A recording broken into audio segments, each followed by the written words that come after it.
आज आपण KDMC एरियात जे येणारा मान्सून आपला टाईम आहे त्याचा एक प्री मान्सून एक आढावा, मान्सून पूर्व आढावा जे आपण म्हणतो ते आपण घेतलं.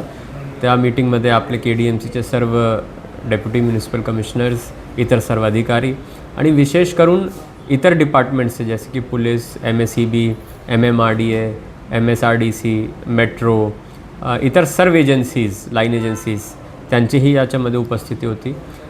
विशेष करून आता जे मान्सून येणार त्याच्यामध्ये आपत्तीनिमित्त आपली काय प्रिपरेशन्स आहेत, आपली काय तयारी आहे याच्याबद्दल आपण डिटेल आढावा घेतला. आपत्तीनिमित्त आपण डिझास्टर मॅनेजमेंट प्लॅन्सही तयार केलेले आहेत. प्रत्येक ऑफिसरची काय काय ड्युटी आहे त्याचेही आदेश आपण काढलेले आहेत. आपल्या इथे कमांड अँड कंट्रोल सेंटर आहे तेही 24 तास कार्यरत राहणार आहेत. कंट्रोल रूमही आपलं 24 तास कार्यरत राहणार आहेत.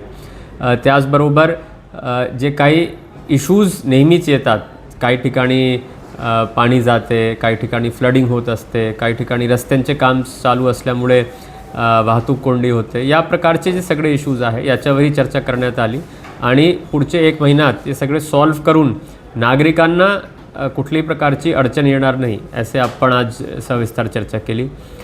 या डिझास्टर मॅनेजमेंट प्लॅन पूर्ण करण्याचा आपला एकच उद्देश आहे की मिनिमम म्हणजे 0 जीवितहानी आणि मिनिमम आपली मालमत्ता हानी पावसाळ्यात झाली पाहिजे, तेच आपला उद्देश आहेत. आणि त्या दृष्टीने आपला KDMC आणि इतर विभागांशी समन्वय साधून प्रशासन पूर्णपणे कार्यरत राहणार आहे.